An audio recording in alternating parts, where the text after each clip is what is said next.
Thank our sponsors and members of City Club for your support. I'd also like to thank MCAT for recording our monthly forums. Replays of our forums are available on their website, mcat.org. Of course, I'd like to thank our speakers today, Drew Colling, Mike Colyer, Mary Pat Hansen, Kirsten Pabst, and our moderator, Jenny Daniel. Following a 30-minute panel discussion, we will break 10 minutes for table talk. Most of you here are probably familiar with our forum. Table Talk allows participants at each table to introduce themselves to one another and discuss today's program. We would like to ask that each table then come up with one question. Each question should be brief and on topic.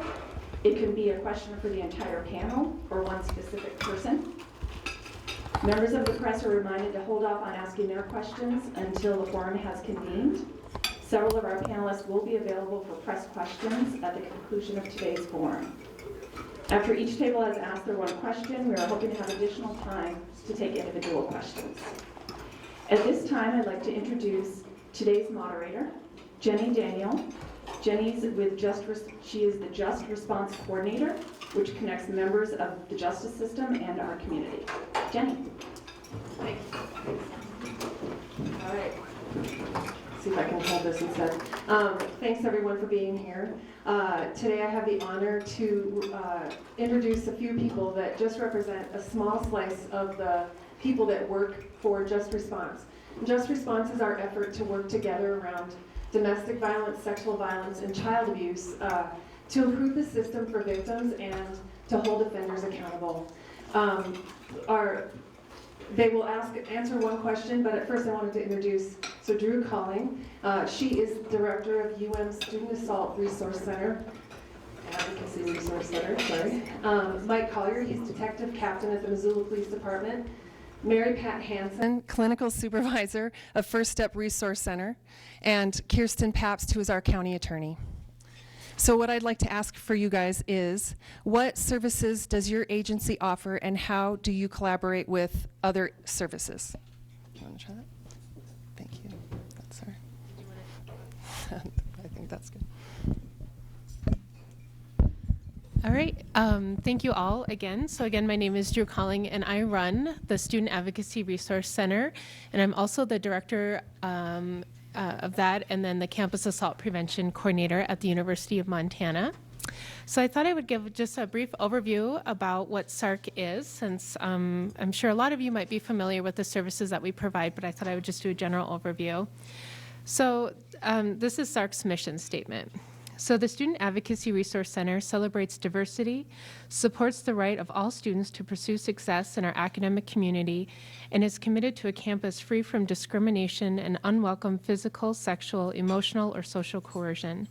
And it's our goal that every interaction and every communication be respectful, considerate, professional, and supportive. And our services are comprehensive, and so we actively listen, believe in, assist, and support our clients. And based upon their decision and choices, we provide referrals, connections, advocacy, counseling services within the justice, medical, and social services systems. And it's also important to note, too, that all of our services are free and confidential. So we wanted to really lower any barriers that might be present in someone accessing our services. And then another big piece of what SARC does, and I think what a lot of people commonly know us for right now, is that we are extensively involved in primary prevention efforts on our campus, within the Missoula community, statewide, and then also now nationally. So as it relates to the University of Montana, my office provides all of the in-person direct training for all incoming students. So we provide the in-person bystander intervention training. And so on average, we see about 3,000 students for that training each year. And that training is really focused on educating students about consent, what laws and policies related to sexual assault are, so both city laws and also the sexual misconduct policy through our Title IX office. And then we focus on intervention strategies and learning about harmful consequences of rape myths and how that can impact our ability to either intervene or to be a good support to somebody who comes to us, who might be seeking help. And then additionally, our office oversees all of the online prevention education tutorials. So not only do students take the in-person bystander training, which is an hour-long training with us, they also take online training when they first enter into college, and then they take a refresher course when they're juniors as well. So they have multiple training opportunities through that.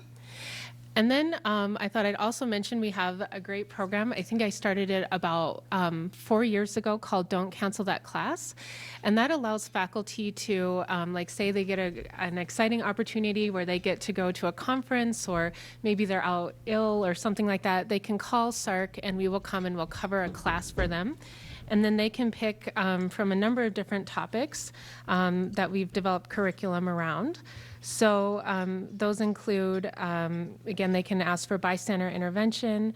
We talk about healthy relationships. We do one on first responders, so that's really focused on if someone comes to you and shares either that they've experienced sexual assault, relationship violence, maybe is feeling suicidal or struggling, and with depression, how do you respond effectively and compassionately?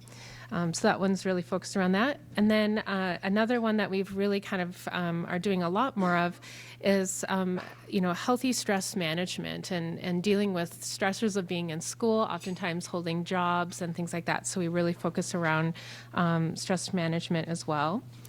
And then for my part, I also provide training directly to faculty and staff. And so right now, a big focus of mine has been addressing and talking to people about the effects of implicit bias and how do we create working and learning environments that are safe and inclusive for all. So that's been a fun focus for me this past semester. And then this is just a small snapshot, but we at SARC have a number of collaborations, and I think that's kind of the fun part about this panel is that you'll get to see how all of our different offices work together. And again, there's so many more collaborations that are happening. I just am highlighting a few here. So on our campus, we have our Title IX case review team where we meet weekly to discuss, reports that go to Title IX and kind of provide support around that. We have the behavioral intervention team, which also is kind of similar in nature, where it's looking at, if somebody, if there could be a student of concern, how do we get them access to appropriate services and supports? And then we also have our campus community team, and so that is generally, it's a charge by the president, President Bonner. So we look at a number of different issues, but right now our subcommittees are really kind of focused around communication and how we communicate about sexual misconduct policy, services that SARC provides, and kind of those communication pieces. And then we also have a prevention subcommittee, which our Make Your Move teammates who are in the county participate in. And so we really focus on how do we do broad scale prevention that's relevant to students and to our community members. And then just some examples, Jenny already talked about Just Response, but SARC sits on that. We also work very closely with our Missoula Police Department through our external review panel. We do cross-training, so police come and train our advocates. We go and train police so that we can have a collaborative response. And then just some examples of some of the state teams that we're a part of. So we're a part of the Montana Coalition Against Domestic and Sexual Violence. And then I think all of us were on this Attorney General's Task Force on Best Practices for Sex Assault Response. So we did that a couple years ago and have worked with his office. And then this year, one of a big focus for me too has been, I've been working with Center for Disease Control and Prevention and the American Public Health Association, and we're looking at developing curriculum and kind of broad scale standards for college campuses nationally on prevention efforts that are research based. So those are just some examples of those. And then I just kind of wanted to leave my piece with this. So another big part of what we do at SARC obviously is our direct service. And I always say that's the heart and soul of what we do. And last year we began doing client satisfaction surveys in which, we elicited anonymous feedback from clients. We're always trying to improve our services and trying to make sure that we're accessible and meeting our clients' needs. And these are just two examples of, I think, about 60 really beautiful examples of what clients have shared with us. And so for us, assessment is really important. And so, we really want to make sure that the services that we're providing are relevant.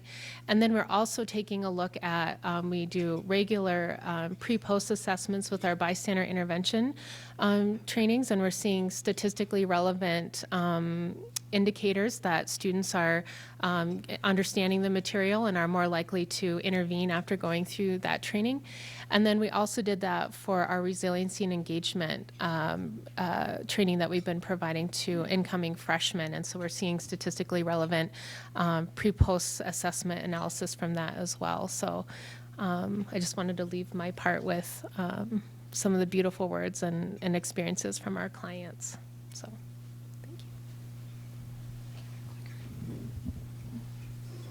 Hi.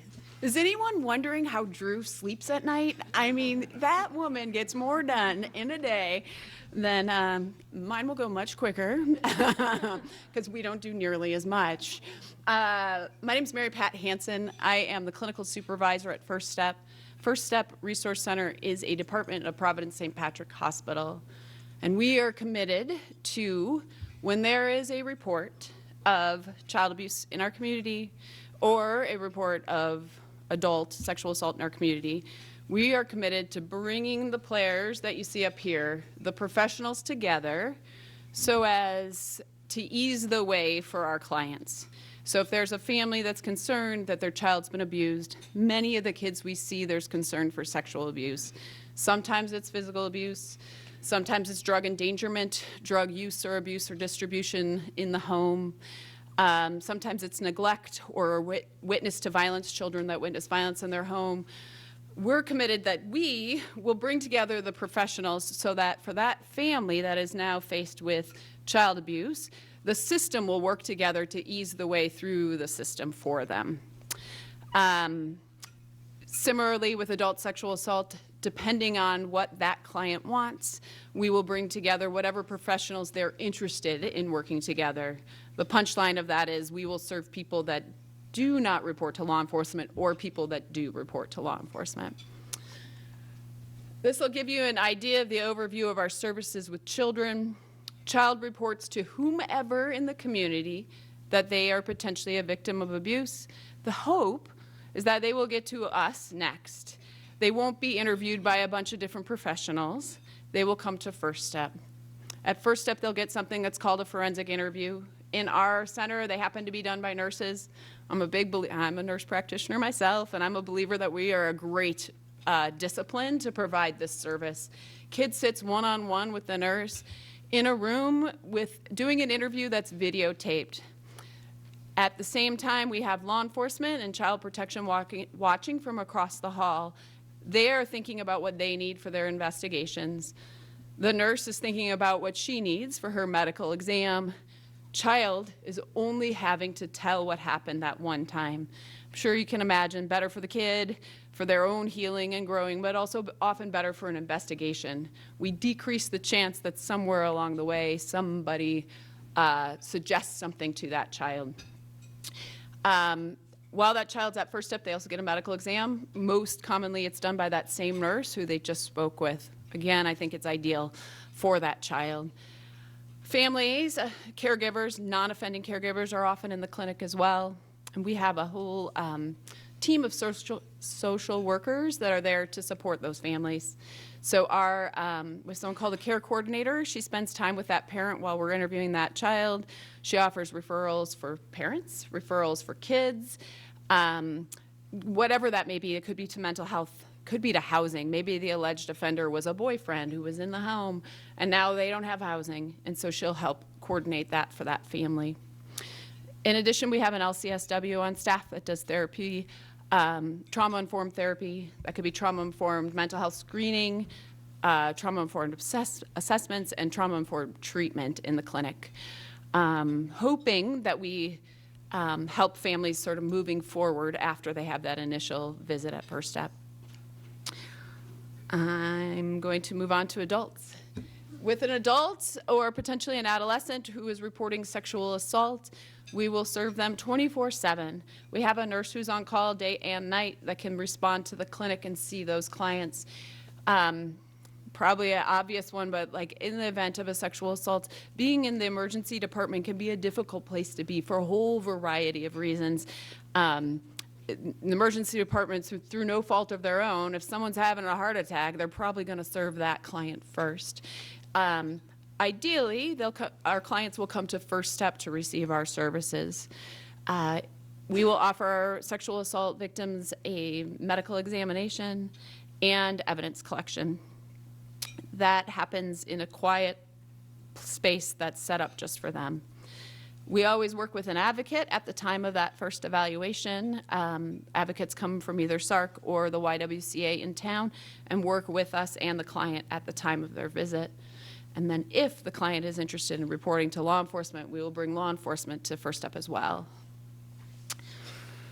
Those clients obviously also receive referrals for mental health treatment in the community.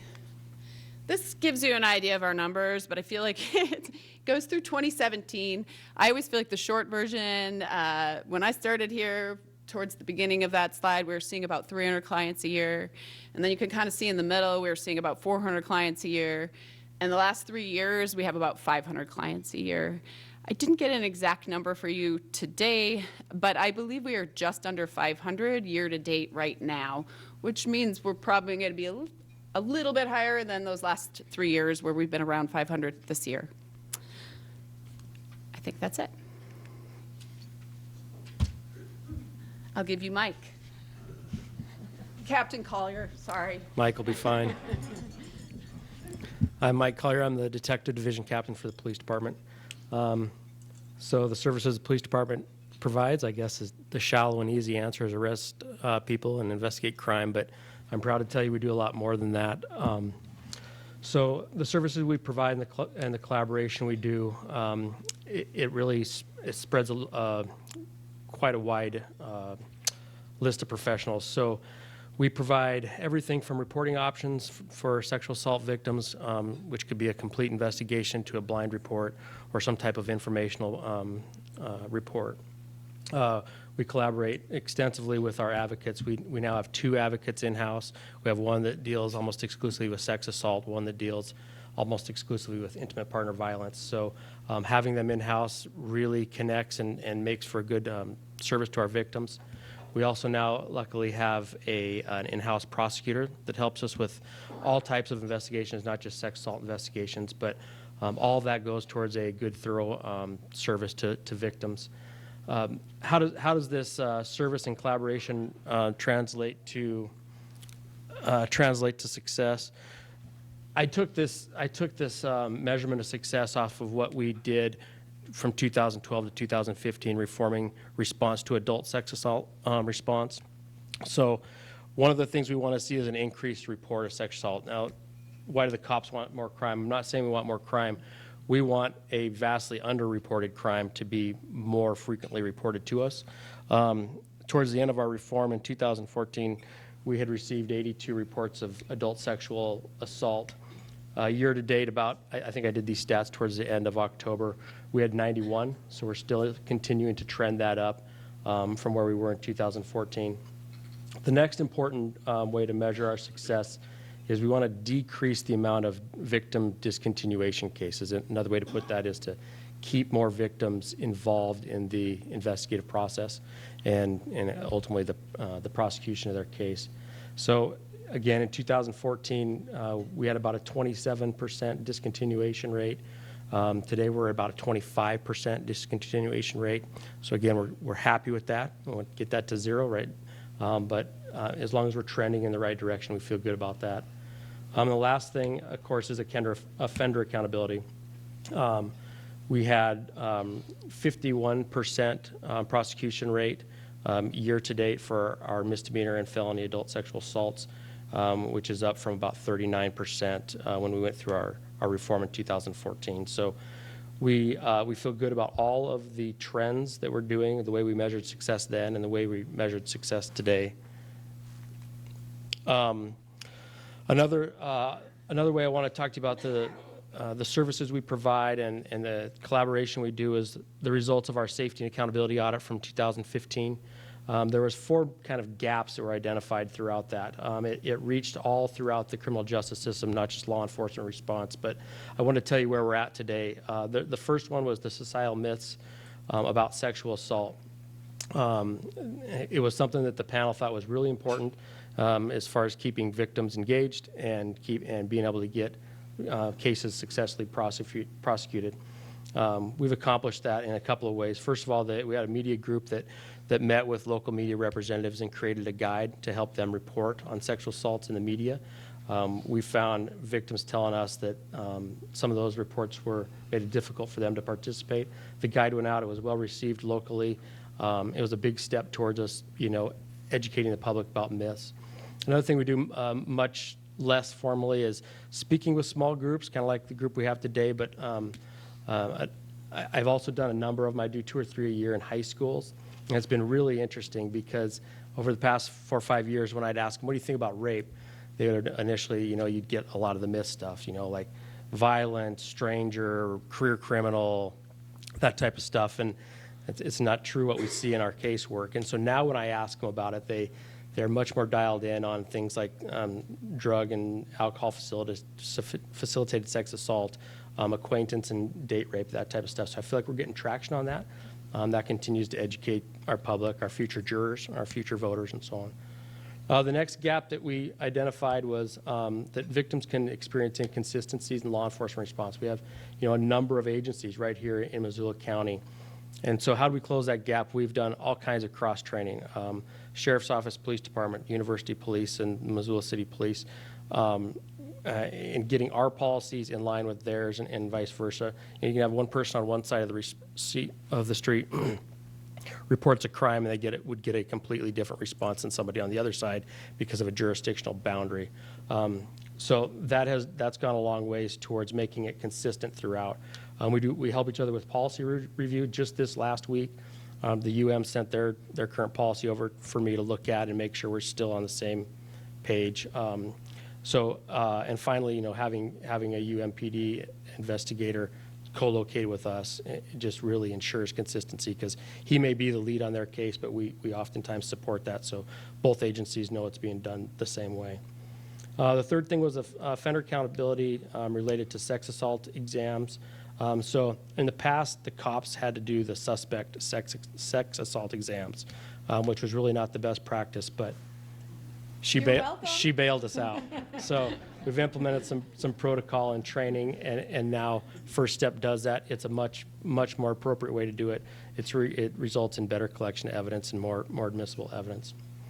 The last one, we kind of got there, the information exchange. All of these systems that we all work for really have a lot of restrictions on information exchange, and they're all mandated by laws, federal laws, state laws, or professional standards.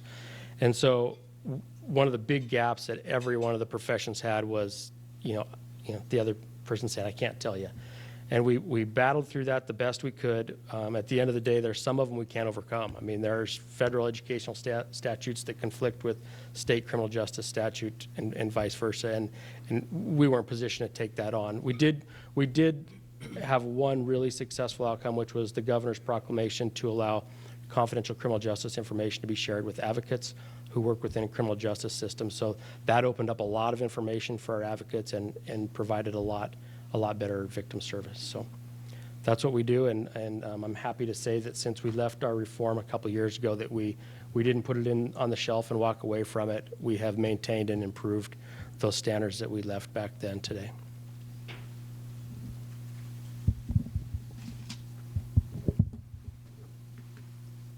Good afternoon. I'm Kirsten Pabst, the Missoula County Attorney, and I have been the Missoula County Attorney now since January 1st, 2015. I've been in the criminal justice system now for about 25 years, most of that time spent as a prosecutor, as a deputy county attorney. I could talk a lot about the various things that we do. We not only prosecute all of the crimes that occur in Missoula County and the felonies that occur in Missoula City. We represent the county and the county departments. We advise the Board of County Commissioners. But I think the reason that you're here is you really want to know what's different about how we respond to sexual assault. So I'm going to focus on those areas, and we'll answer your questions later. But the first thing we did when it came to looking at our response to sexual assault in this area is kind of sort out what are the things that we can change, what are the things that we can improve on, and what are the things that are more static, that we don't have so much control over. And let's really focus our resources and our attention and our energy on those things that we can do better. And some of the things that we prioritized were our communication with law enforcement on these cases, our communication with victims on these cases, our understanding trauma and responding in a trauma-informed manner, and our training and specialization. Historically, before I took office, there was very little opportunity for training in regard to how to prosecute sexual assault cases strategically, but even less training on how to do it in a trauma-informed way. So that's become a priority for us as well. We also decided that one of the things that we had less control over was how juries perceive these cases and what they're going to do. There are certain things we can do to present them in a better way, but ultimately, it's up to this community to decide whether or not an offender is guilty or not guilty. So let's really look at the things where the gaps in our services to victims, and how can we respond in a way that's better for them. So in a nutshell, 9 things we're doing different. The first, and really the most important, is that we have made an express commitment to being victim-centered and trauma-informed. And I see a lot of our community partners that work with us in this regard in the audience, and thank you for being here. But that was our first priority, and it's sort of been an umbrella idea that has embraced all of the reforms that we've engaged in the office. I'm really proud of what I've listed as number 2, our integrated special victims unit. We have been recognized now as a leader, not just in Montana, but in the country, as far as our overall approach to prosecuting sexual crimes, as well as crimes of violence. We historically, in the Missoula County Attorney's Office, there was one person that was essentially dedicated to handling sex and violent crimes. Now we have 8.5 full-time employees that make up our special victims unit. 4 full-time litigators, prosecutors, another half-time juvenile prosecutor who handles the SVU cases. We have a victim witness coordinator dedicated to our team, a paralegal, an investigator. All of these things, these are all new, and a supervisor position. And so I think it's an understatement to say that we've beefed it up a little bit. And the reason for that is, I mean, there are a lot of reasons for that, but one of the things that we've talked a lot about in the past is that crimes against people take more resources. They take more time if you're going to do it right. And if you're going to do it in a trauma-informed way, these folks on that team need to have fewer cases. So we've brought their caseloads down from historically 100, 150 down to around 25 to 50, so they have time to spend with the victims that we work with. I'm really proud to say that our cooperation with law enforcement has become a priority and has drastically improved. We have regular meetings, regular briefings. We communicate daily. And as Mike mentioned, we have a prosecutor co-located with the detectives in the police department to be there to offer assistance. I also have appointed one of my most senior talented attorneys, Jennifer Clark, as our law enforcement liaison, and so that when officers in the middle of the night, if they can't get a hold of the on-call person, they always have somebody that they can call, day or night, holiday, not holiday. Jennifer also does regular briefings with law enforcement, quarterly briefings, and as case law changes and evolves rapidly, as you know, she updates our officers on that as well. We've engaged in as much education and outreach as possible in coordination with our community partners. My SVU has been teaching now and has been asked to work with other jurisdictions who are facing similar challenges that we faced in the past. We are addressing secondary trauma, and I think we'll talk a little bit more about that later, but as most of you know, secondary trauma is the ill effects of working with folks experiencing primary trauma as a career path. And so attorneys have a really high burnout rate anyway. They have a really high incidence compared to other professionals of heart disease, heart attacks, alcoholism, drug addiction, suicide.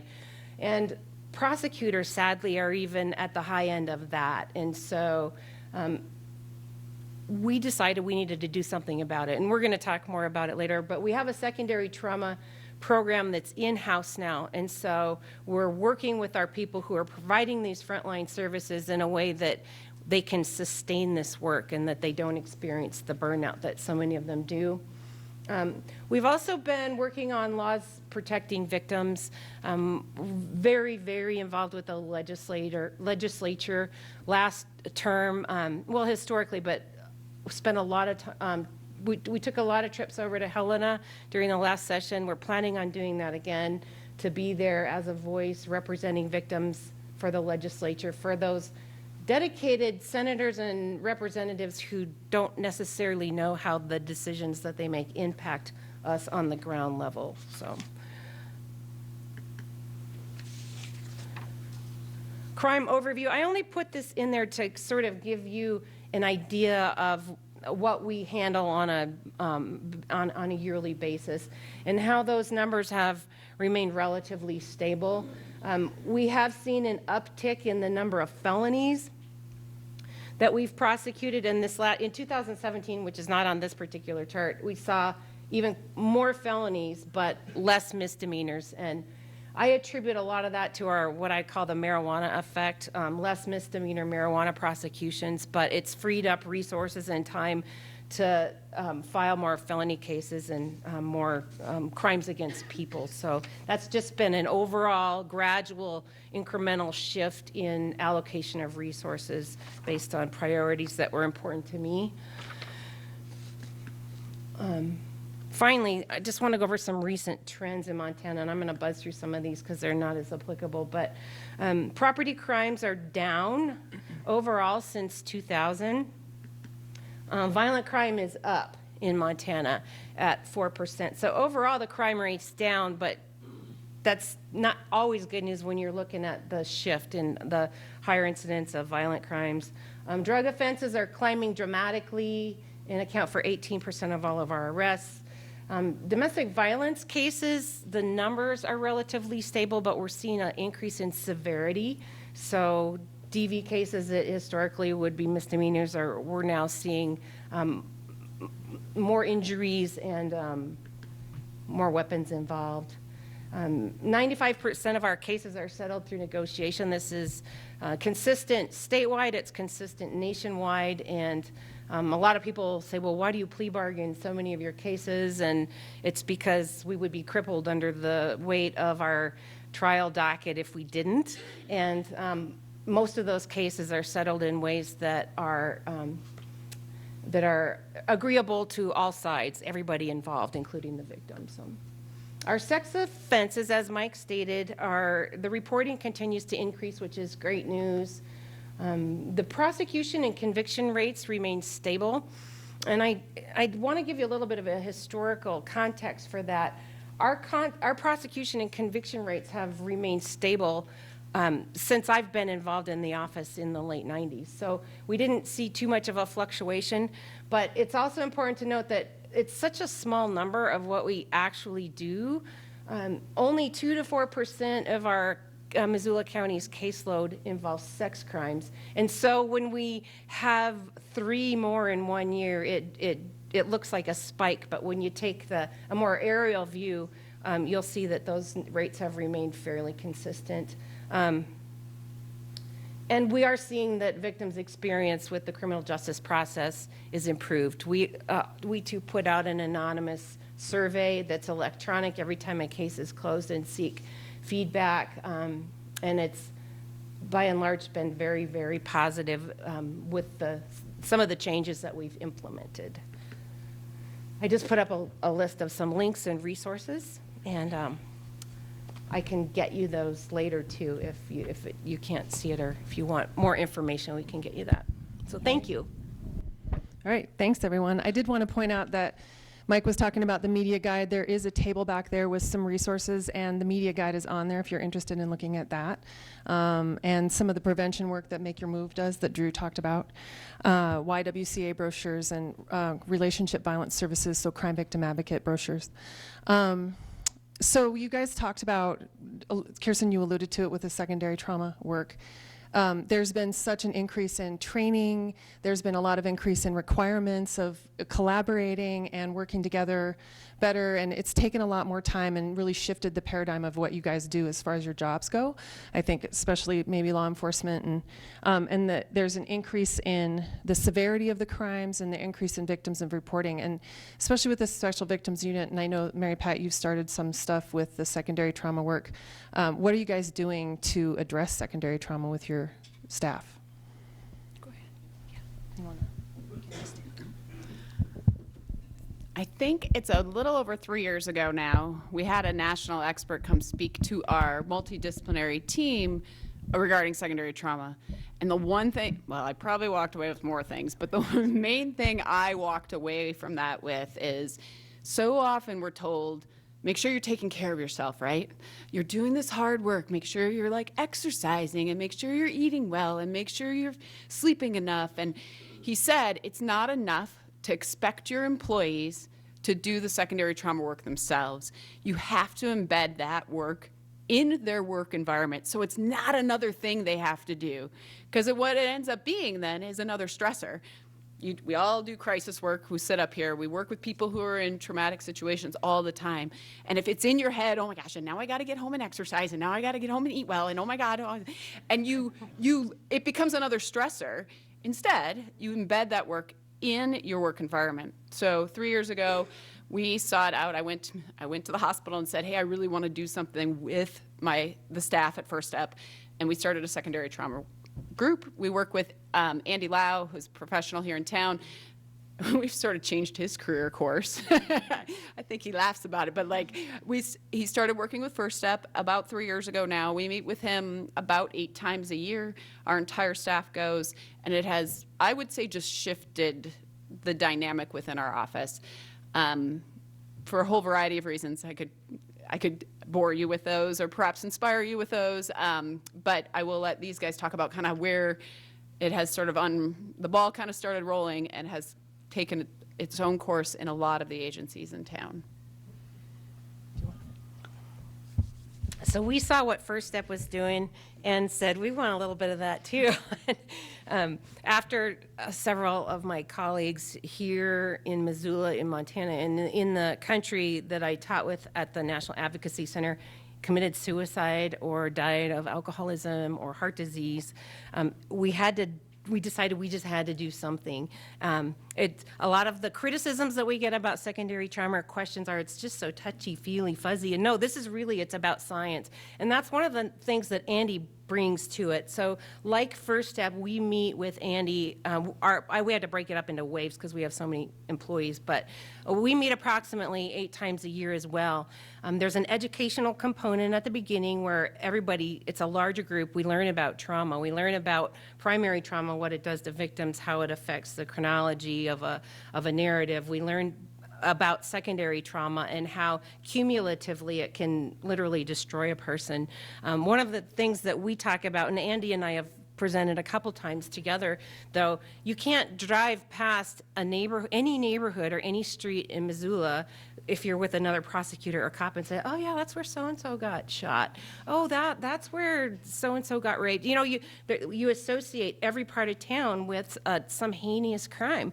And we decided that we had to do something about that. Andy and I like to show this map of Missoula with all these big red balloons that pop up. Anyway, so there's the educational component, and then there's sort of the processing and the working on how to integrate these into our work. We've actually made it a competency now. It's an expected competency for people that work in my office to be able to process secondary trauma.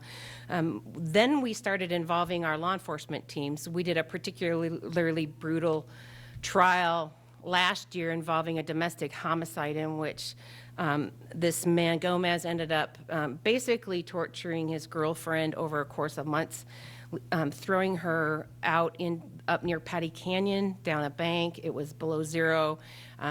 It was undetermined whether or not she froze to death or died of a stab wound, but it was really a difficult case. And you work these cases for a year preparing, and you've got these pictures in front of you, and you've got them on your screen, and you're talking to the mother of the victim regularly, and it just takes a toll on your soul after a while. And so after that trial, we got together with the whole prosecution team, the whole investigative team, and we also then brought the jury in, which was pretty cutting edge. It was amazing. Andy said, I think I can die now. This was just so magical to have the jury say, the lead juror was going to drop out midway through the trial because he couldn't handle what he was seeing, and he didn't realize that he wasn't alone. And he powered through it. They're not allowed to talk to each other. At least we get to go home and talk to our colleagues about what we saw that day or heard that day. The jurors are ordered by law not to talk about what they've seen in court. They can't talk to their spouses. They can't watch the news. So we brought them all in.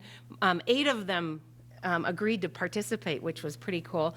And then we just all debriefed on what happened. And it was truly, truly a remarkable, amazing experience. The secondary trauma stuff is taking off like wildfire now, and Andy is just so busy. We've won a couple national awards for our program as the first prosecutor's office to have a in-house secondary trauma program, and now all the prosecutors around the country are calling him, wanting him to help them start it up. So. All right. So yeah, he is, I think, closing his practice and doing this full time. So I think, is it table talk time now? Okay. John will be moving around to each table with the microphone to take your question. Hi, I'm Leah Fitch. I think I know most of you. I have a question. I'm really excited about all that you're doing with secondary trauma, and I'm just wondering if anybody in the room, hi Shan, knows of anything being done for not only people that are working directly with victims, so advocates, lawyers, police, but also just people in the community that experience secondary trauma, interacting with other people, right? So I don't know if anybody knows that or if you guys.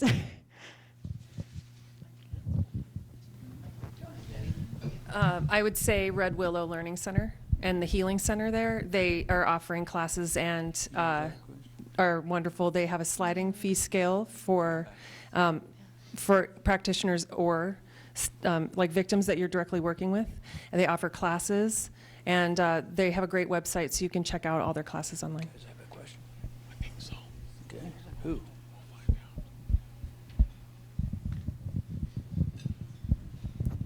Hi there, my name is Mariah, and I'm the Vice President of Student Government over at UM. And first of all, I want to thank you all for all that you're doing for victims. It's really great to see people who are supporting them, and we're really acting as a support system. So one thing I was wondering is that in order to get people to report more if they are victims of sexual assault, how are you making a more comfortable environment, or what are you doing for victims to make them want to report that?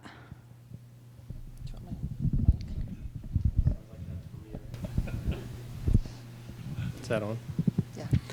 So I guess there's a couple of things we've done here. So physically, we've tried to do better on our facilities. An interrogation room and an interview room at the police department generally is 4 white walls and a couple of chairs and a cop.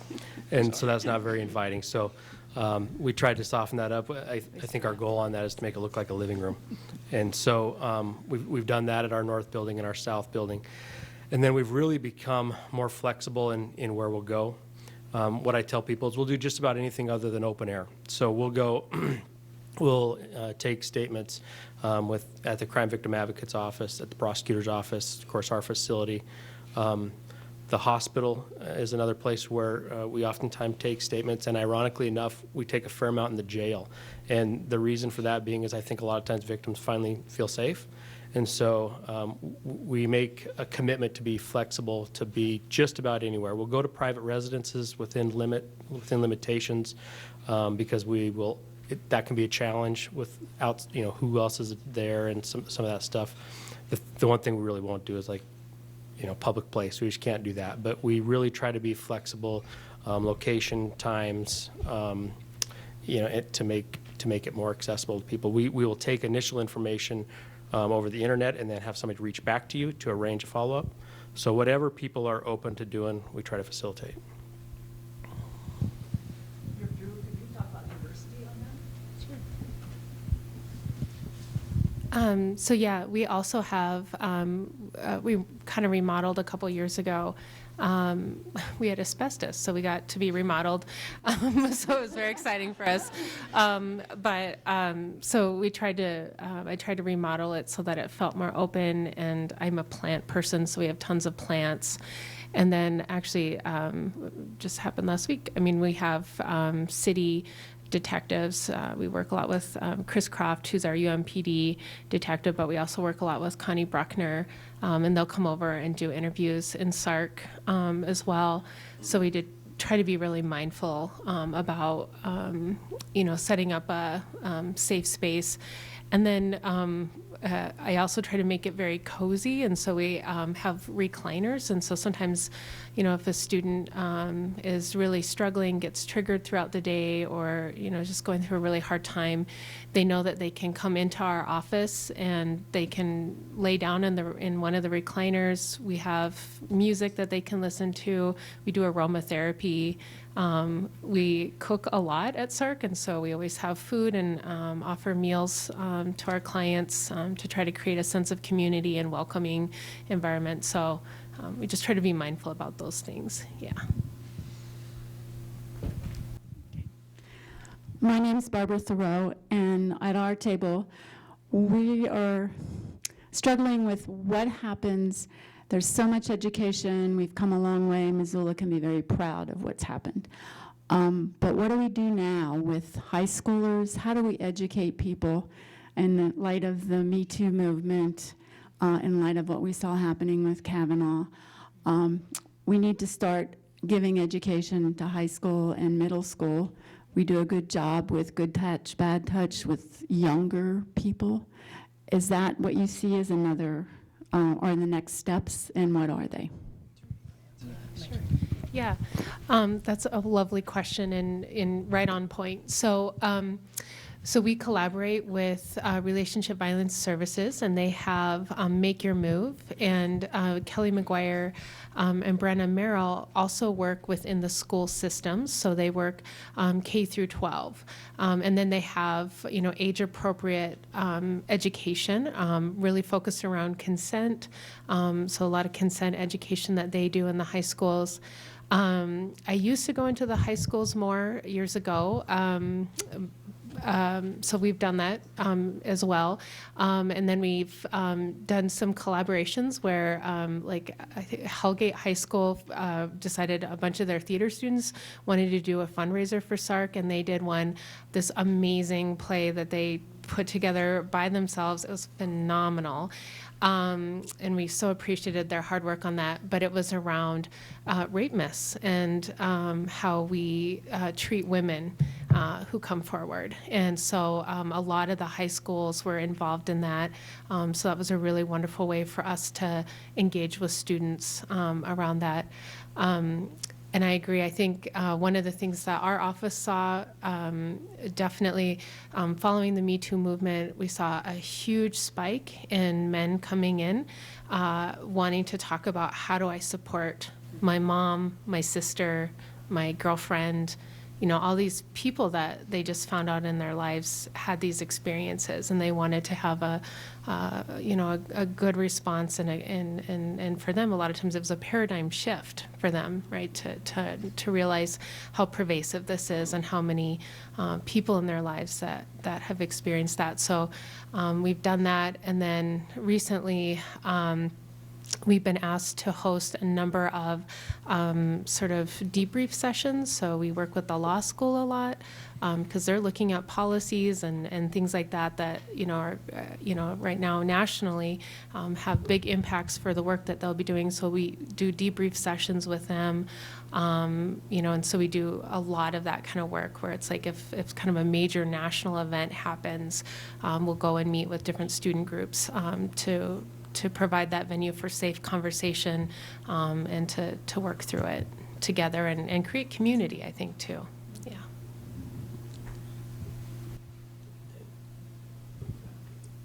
How about Rhonda?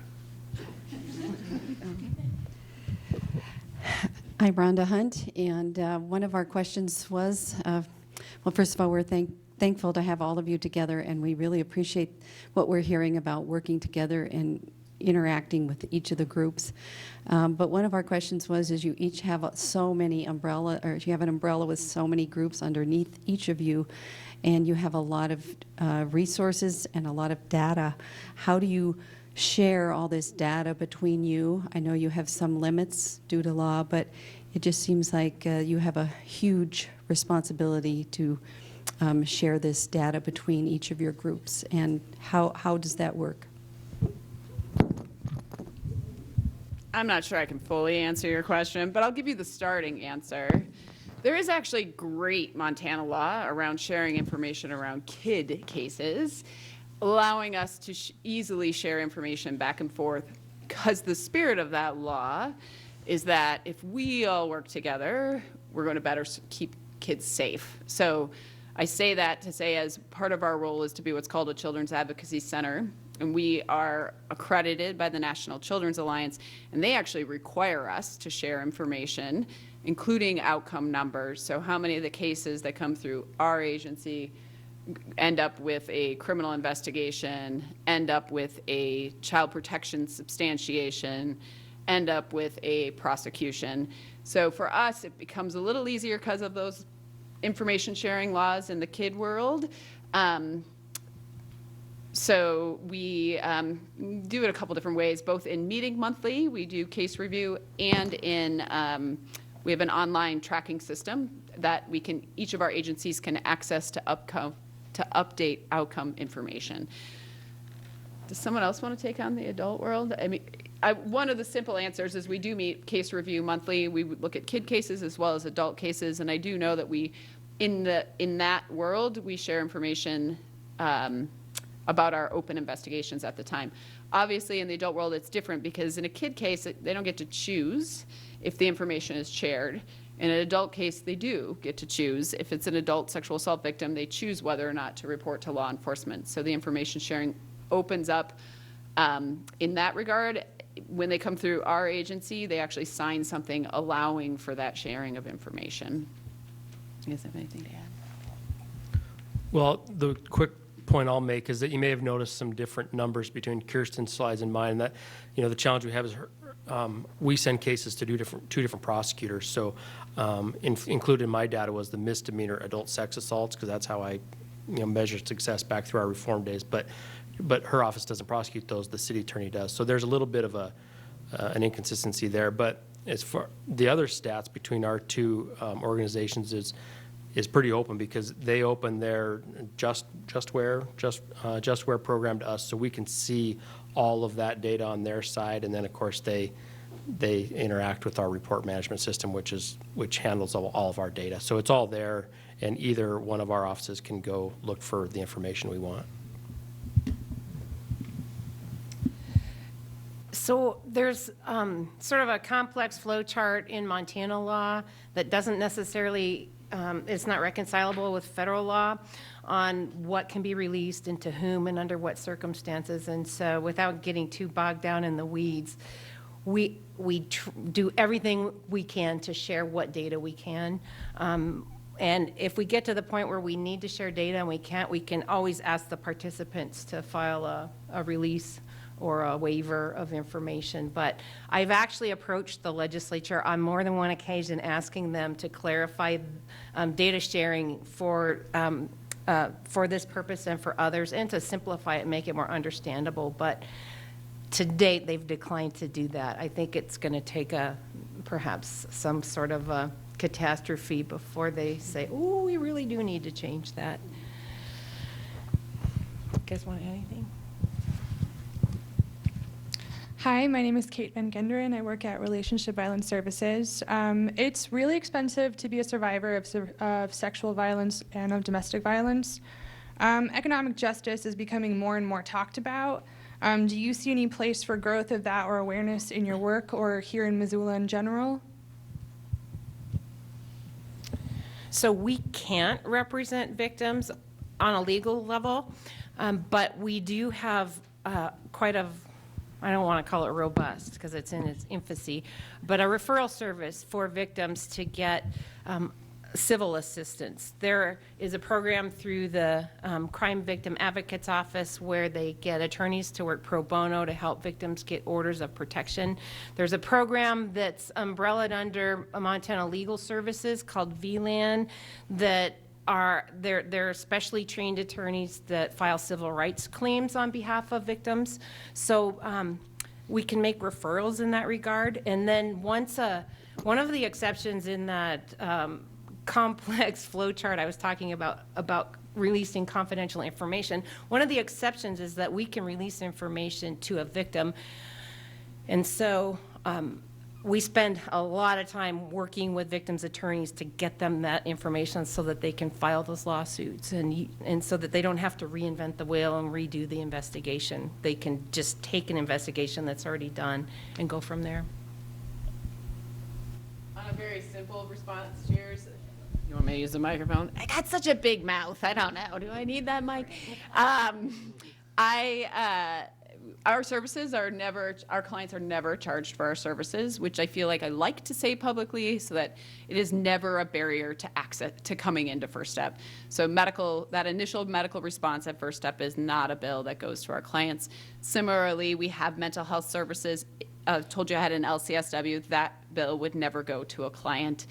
And then finally, and Drew would know way more about this than I would, but I would just say, there is the state crime victims compensation, and that fund, my understanding, is incredibly generous for paying for things like ongoing mental health therapy, medical costs, so obviously not at First Step, but if you went through the emergency department because it was a serious assault, they are incredibly generous in paying for those costs, although my understanding is sometimes they run out of money. Is that an accurate assessment?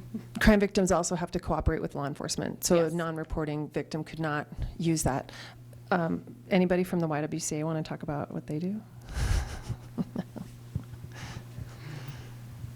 No. Sorry to put you on the spot. Do you want to say anything? I guess it's okay, Patty. Okay. So I'll talk just a little bit about this. So both at SARC and at the YWCA, people accessing our services can get free counseling, both through the YWCA and through SARC. So they can access counseling for free. And then we have a really strong referral network within the community that does sliding fee. And so we do that. And then a big part of what we do as well is medical advocacy. So sometimes, say I have just come from First Step and worked with Mary Pat with a client, and they are a student and they need some STI screening or, other type of medical assistance. So we actually work in the health center on campus and can have a lot of those charges just waived or we'll pay. So our main thing is we just really want to try to make it so that no one has, massive financial costs associated with it. And same for school too. Like if someone, is assaulted, is in school, and is at the point where, their classes are really suffering, they're just having a really hard time. And a lot of times they just want to be with their family and be home and supported. We can help so that we can do a hardship withdrawal so that they don't have financial repercussions from that as well. So we try to be really mindful of any ways that we can kind of advocate or have control over any of those systems. We really try to make it so that no one has, a bill associated. Susan Haypatrick with United Way and member of the City Club Board. Thank you. You've all been amazing. At our table, we talked about the victim discontinuation rate, the people who declined to go forward. And we wondered, it seemed high to our table, but we don't really know anything. So we wondered how it compared to other similar cities. And if it's high, then what else needs to be done? Like, what's the next thing that we need to do as a community? I guess that one's for you. That was like magic. Yeah. Usually it's more subtle than that. I can't speak to other jurisdictions, I'm sorry. But what I can tell you was before we started working on this issue in 2012, it was in the mid-40s. So I feel like that's good progress. What can you do? It keeps coming back to helping them get connected to services. That's why that in-house prosecutor, the in-house advocate, better trauma-informed law enforcement officer, all of those things kind of play off each other to help support victims, throughout the process. So we're getting better at it. Where can we go from here? I'm not sure. We'll keep looking for solutions. The other thing we do is we tried really formally back in 2013, 14, 15 to try to assess why this is going on. And we had a really difficult time getting our advocate partners to get information back from victims because a lot of them don't want to talk about it. It's very personal. And so we understand that and we kind of step back from that. But we didn't want to leave it completely. So now we do a much less formal way of assessing that. I did it just this morning. We had a case that was discontinued and I asked the advocate if she's willing to give you any insight onto why we're not moving forward on this, just let us know. And so it's just a simple question, is there something, is there some reason that you discontinued that, we could know about?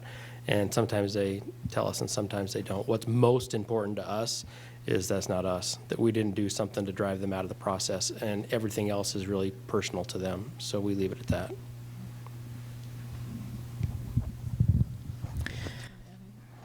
Hi, I'm Jean Curtis, County Commissioner. At our table, we talked a little bit about what everyone else talked about, but we also talked about how it is possible, especially in this day of social media, for someone to be rolled into the accused. My dad always said, if you stand by the outhouse long enough, you smell like one. But, I mean, it can be the, somebody can send you a video you didn't ask for. And how do you never can quite pull it back if you end up being seen in that guilty by association group. So how do we work with that?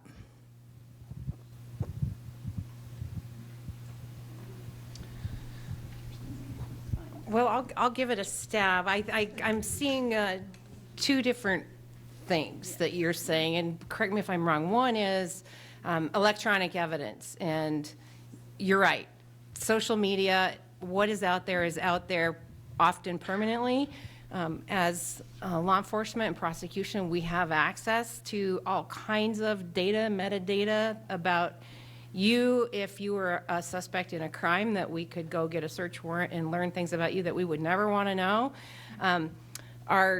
Our cases are getting immensely complex in that I've got a case, thanks to Mike, that's set for trial here in a couple months, where our file is already about 60,000 pages, whereas I was asked to review a homicide case that happened, an investigation that occurred in the 1980s for release to the victim's daughter. And I'm not kidding, the file was about as thick as my file for today.